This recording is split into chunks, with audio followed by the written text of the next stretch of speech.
Germany just announced a $260 billion investment in clean renewable energy.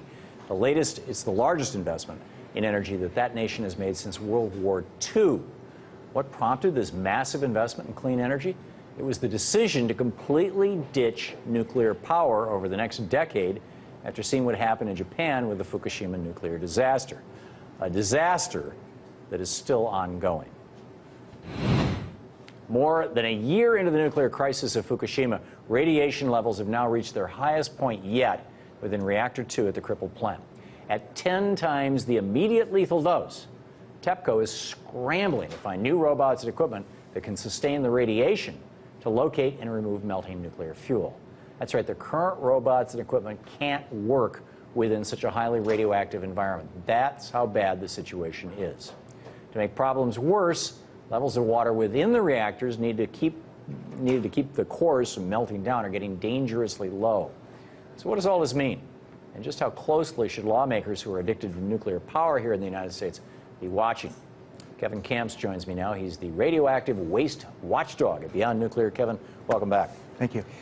First question, kind of going back in time, my son actually sent me a link to a USGS report that apparently just came out showing all the places around the United States where the cloud from Fukushima hit us. Can you describe what that is and how bad it is? Well, USGS, the U.S.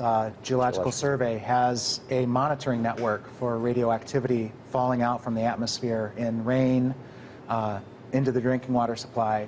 And what this new report shows is evidence that they gathered in the days and weeks after the Fukushima catastrophe began of fallout of radioactive iodine-131, radioactive cesium-134, cesium-137 here in the United States. They have monitoring systems all over the country. In fact, in my hometown, Kalamazoo, Michigan, I didn't know it, but on their map, there it was, and sure enough, radioactive cesium-137 fell out in detectable levels in Kalamazoo, Michigan. What USGS was quick to say, as most of the federal agencies do, is it was not at harmful levels to public health. But again, there's no such thing as a not harmful level. It flies in the face of the evidence that the National Academy of Science has for decades now that any exposure to radioactivity carries a health risk. Right. So you can't say it's safe. What they're really saying is, to them, in their cost-benefit analysis, it is acceptably risky. So Fukushima has already nuked this country and presumably the rest of the planet. With the Reactor 2 now, I mean, the instantaneous lethality level, the you walk into it, you're dead level, it's now 10 times that in this reactor. How are they possibly even working around this? How did it get this bad, and where could it go? Well, without radiation shielding, as you said, within a few minutes at most, you would get a fatal dose of radiation. And that's why no people are going in there. They're trying to send remote probes in there. They can't send robots in. They don't have the technology. And this is where the decommissioning bill for these 6 units at Fukushima Daiichi will easily be in the tens of billions of dollars, if not more than that, hundreds of billions of dollars perhaps, just to decommission, to take that place apart and deal with it. Right. And it reminds me of Chernobyl. In the initial weeks and months of Chernobyl, they tried robots, but it didn't work, and they had to get some stuff done. So what did they do? They threw countless thousands, tens of thousands of privates in the Army at that thing. They had to build that sarcophagus out of concrete and steel in a 6-month period of time, and countless thousands have perished from their radiation exposure. And in Japan, they had, there was the famous 50, but there's been a lot more than 50 people who have been exposed to this Again, radiation. Countless thousands. Unfortunately, the Japanese mafia is involved in recruiting people to work there. People who are in desperate straits, that's who they're getting to work there in some cases. With radiation levels this high, does that indicate that there might be a China syndrome kind of meltdown where we could see an explosion of steam that will blow more radioactive material in the air that might end up here in our rainwater? I think anything's possible. Tokyo Electric has now admitted a year later that there's only 2 feet of water in Unit 2. They had said before that there was 33 feet of water in there. Everything's under control, it's being cooled. This latest news is there's 2 feet of water in there. The question is the melted down core even covered with water? And then the word is that Unit 1 probably is the worst of all. And then Unit 3 is probably worse than Unit 2 as well. I mean, Unit 2, if you look at it from the exterior, it looks largely intact. There's a single hole in one of the walls. The explosion in Unit 2 was internal to the containment structure. Unit 3 was the biggest explosion of all. You showed it in the intro. Yeah. That reactor building is a pile of rubble at this point. And Unit 1 also suffered the first and another dramatic explosion.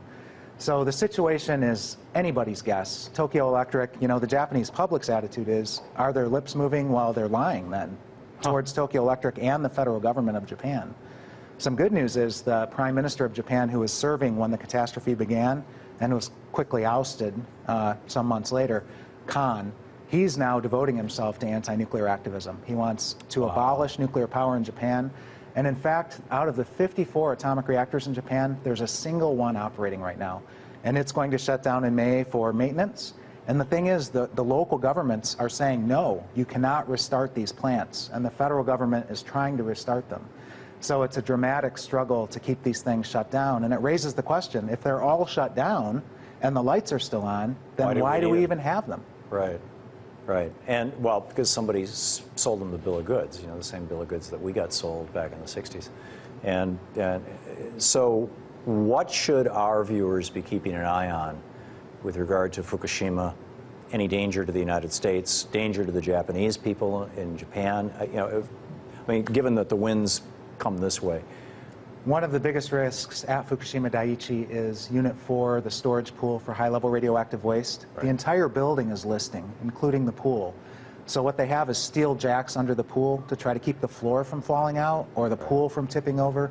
If that cooling water supply is lost, it'll be just a few hours at most before that waste is on fire. 135 tons.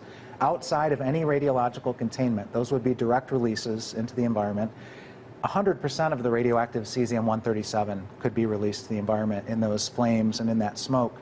But by way of comparison, we have named the plant in the United States, including exact replicas of Fukushima Daiichi, much more waste in our pools. Fermi 2, 500 tons. We've got to wrap it. Kevin, thank you very much for being with us.